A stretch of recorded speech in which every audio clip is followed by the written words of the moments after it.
설비자산 즉 삼각자산에 대해서 재평가 모형을 적용하는 경우의 회계처리 문제입니다. 자, 그런데 재평가 자산에 대해서 손상차손까지 인식하는 경우죠.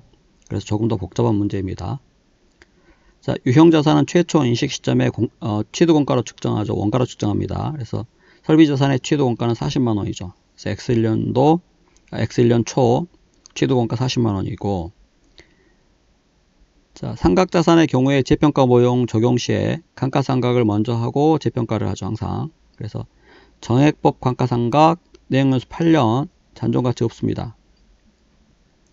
즉 감가상각 대상 금액이 취득원가 40만원에서 잔존가치 제로를 뺀 40만원이고 그 금액을 8년간 상각하면 되므로 40만원 나누기 8년 하면은 연간 감가상각비가 5만원입니다. 그래서 5만원을 감가상각하고 나면 그 후에 장부금액은 35만원이죠. 자, 그런데 X1년 말 공정가치가 38만원이므로 38만원으로 재평가를 해야죠. 장부금액이 증가했으니까 기타 포괄이익 즉 재평가 잉여금으로 처리를 합니다. 3만원. 회수가능액이 공정가치보다 크므로 이때는 손상 인식하지 않습니다. 자, 그리고 X2년 감가상각은 지금 공정가치로 재평가 됐으므로 그 공정가치 금액 기준으로 해서 감가상각을 해야죠. 자, 그런데 X2년 초에 지금 보면 잔존 내역연수를 4년으로 변경했어요. 내역연수의 변경입니다. 자, 내역연수의 변경은 회계 추정의 변경이므로 전진 적용하죠. 그래서 X1년 말까지는 그대로 두고 새로 달라진 내역연수로 적용을 합니다.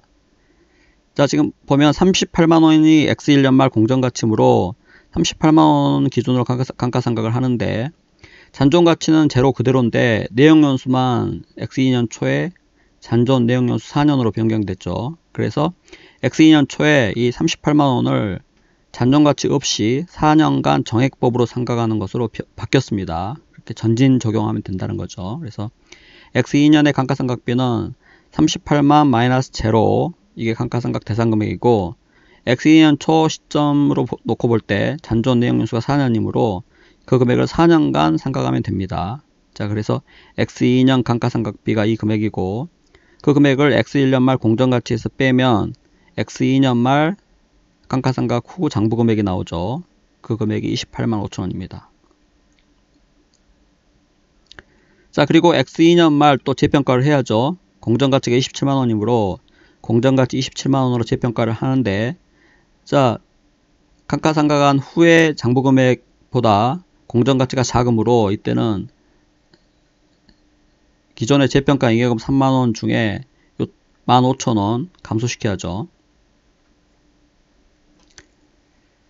자, 그런데 X2년 말에 보면 회수가능액이 24만 2천원에 불과하죠.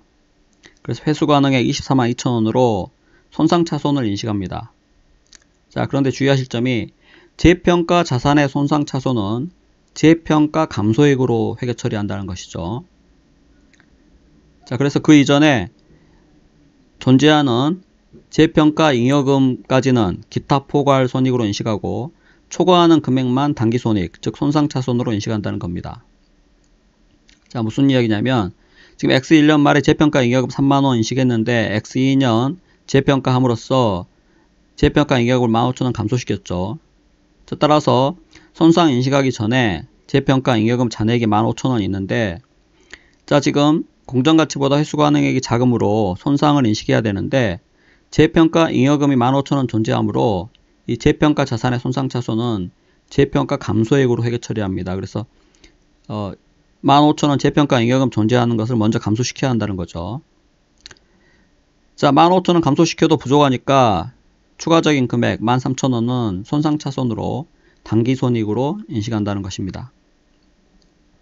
그래서 이 차액 28,000원을 15,000원은 기존의 재평가 잉여금 잔액을 감소시켜주고 나머지 부족액은 손상차손, 즉 당기손익으로 인식한다는 것이죠.